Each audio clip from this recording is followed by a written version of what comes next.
Estamos en el Hospital de Aria del Bolsón, donde está por comenzar rueda de prensa para brindar precisiones e información de cómo se viene actuando luego de que se confirmara este caso positivo, un caso fatal de hantavirus aquí en nuestra localidad.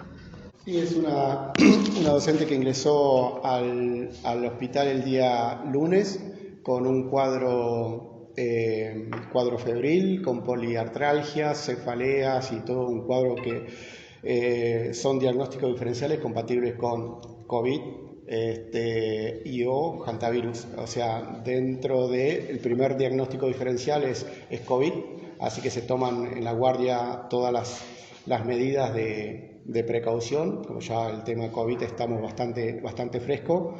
Se la ingresó y se le hicieron toda la parte de serología para COVID y hantavirus, dio positivo hantavirus y fue derivada al hospital de Bariloche porque requería internación en terapia intensiva. José, ¿y esta mujer ya había asistido al hospital en otra oportunidad para ser atendida? Ingresó la noche anterior, alrededor de el día domingo, alrededor de las 11 de la noche, a las 23 horas, con un cuadro que se lo interpretó como un síndrome gripal. Las patologías virales al principio son un poco son todas medias parecidas, los cuadros virales, se comportan como el primer diagnóstico por ahí un síndrome gripal, después empezar de acuerdo al laboratorio y o determinados síntomas que pueden ir apareciendo, que uno va viendo si es la patología, o sea, la enfermedad. Doctor, cuando ya empezaron con las sospechas de que se trataba un caso de hantavirus, ¿cómo son los protocolos de actuación con lo que es el personal médico aquí? Y los protocolos son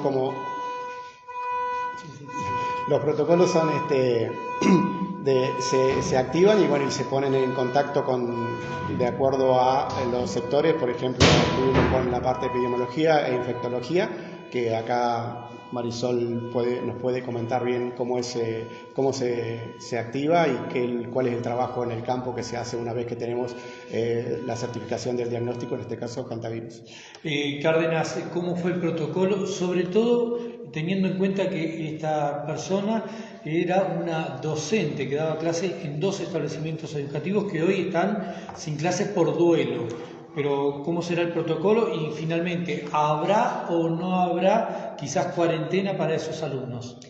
Sí, sumo a la cronología que cuenta José, que en realidad también lo que sospechamos en paralelo, porque al ser tan inespecífico la sintomatología, las primeras sospechas, lo que decía José, y en un momento también apareció otro síntoma que nos hizo sospechar de sarampión, que estábamos con la alerta reciente de sarampión y todas las indicaciones para actuar, que la actuación en ese caso es salir, digamos, a vacunar, a controlar carnets de vacunación y vacunar en el caso de ser necesario. Habíamos programado toda esa actuación en el momento y estábamos por ir y ya llegó el resultado positivo para Hanta. Entonces ahí de vuelta a recalcular el resultado, a la noche nos llegó, decir, bueno, empezamos a recalcular el proceso de actuación y ese proceso de actuación implicó levantar todos los contactos que ya habíamos podido comunicarnos con la docente. Por suerte pudimos llegar a hablar un poco con ella antes de que fuera la derivación y a raíz de eso después con tener contactos de personas para empezar a comunicarnos más.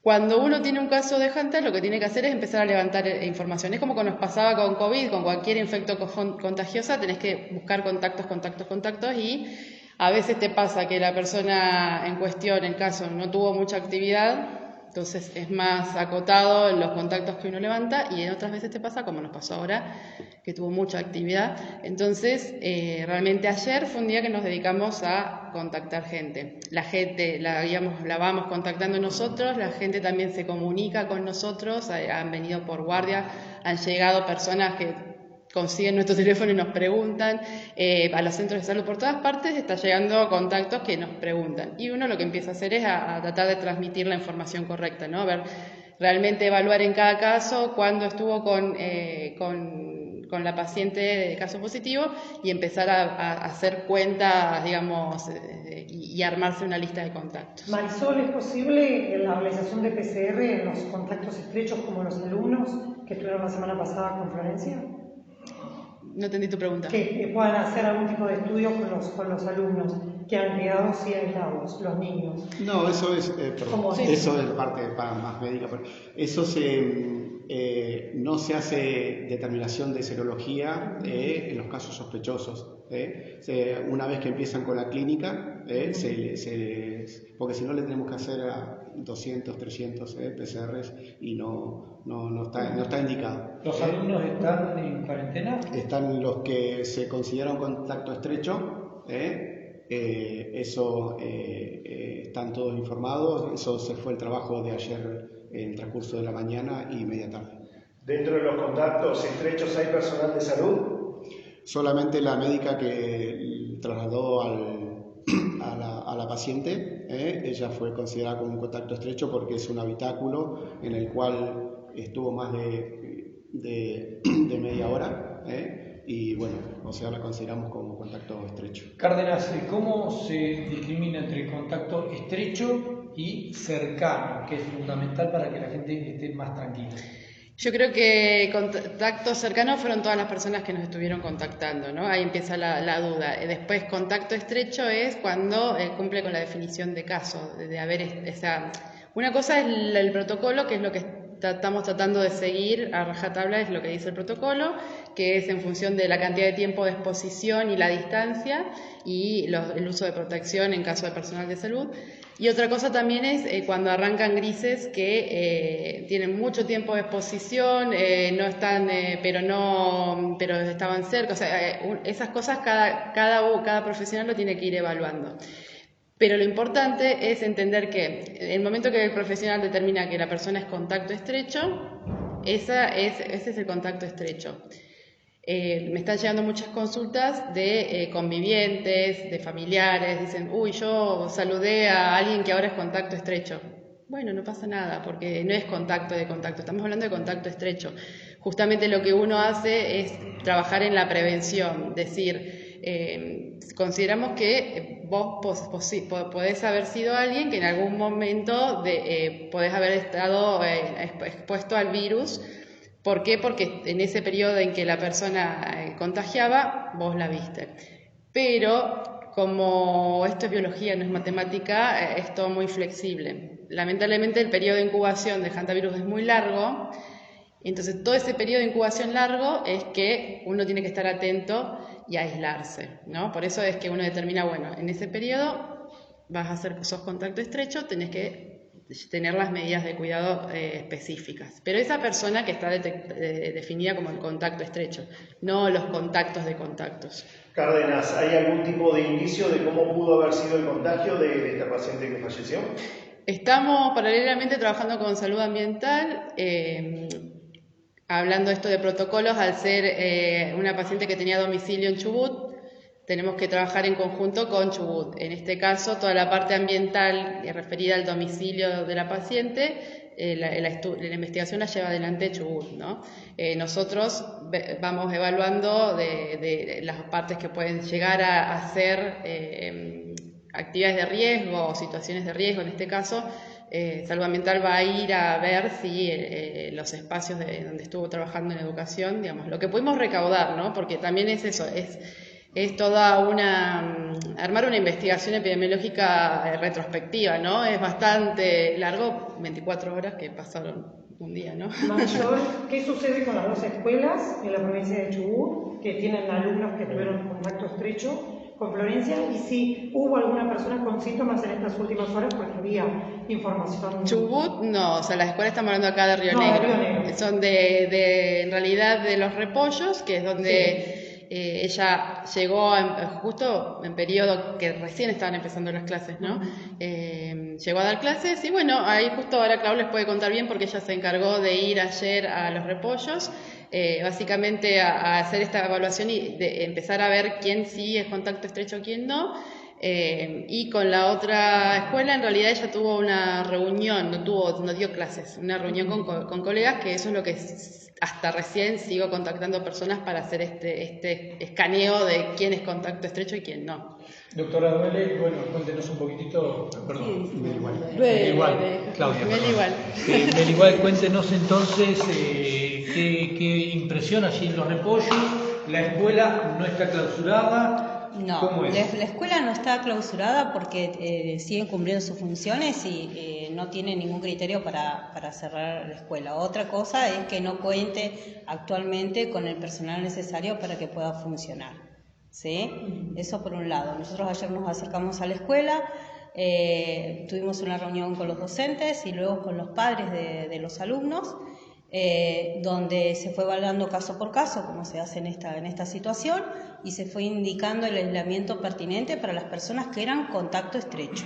No está dando clases porque no hay personal, el personal está en cuarentena. En un aislamiento preventivo. ¿Por cuántos días?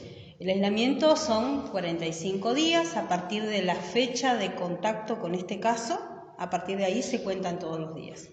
Le reitero la pregunta de la colega. Dentro de los contactos estrechos, ¿hay alguien que esté presentando algún tipo de síntoma sospechoso? Y por ahora no. No, por ahora no. Tengamos en cuenta lo que decía Marisol con anterioridad. Esta es una enfermedad que tiene un periodo de incubación muy largo. O sea, las personas que ahora entraron en aislamiento preventivo no son personas que van a tener síntomas por hantavirus, porque el virus, cuando ingresa a nuestro cuerpo, tiene que replicarse, dividirse, como empezar a fabricarse. No es que uno toma contacto con el virus y ya me enfermo, digamos. Esta enfermedad, que es viral, tiene un proceso. Por eso el aislamiento, insisto, que es preventivo. ¿Por qué es preventivo? Porque estamos previniendo que existan contagios con otras personas, porque está demostrado que el hantavirus es contagioso de persona a persona, sino que también estamos cuidando a las personas que están en aislamiento, porque nosotros desde Salud Pública vamos a hacer un seguimiento a todas esas personas. No es que les indicamos el aislamiento y desaparecemos, no. El seguimiento de estas personas se hace telefónica y en algunas situaciones se va a hacer presencial. Tenemos que ir siguiendo a estos pacientes cómo van a medida que van transcurriendo el aislamiento, cómo se sienten.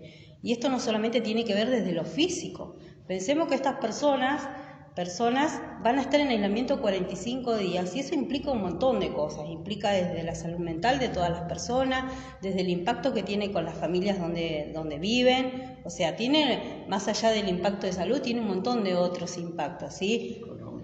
Doctor, bueno, finalmente algo que quiera informarle a la comunidad, algo que a lo mejor se nos escapó a nosotros o no supimos consultar, y sobre todo qué precauciones a tener en cuenta.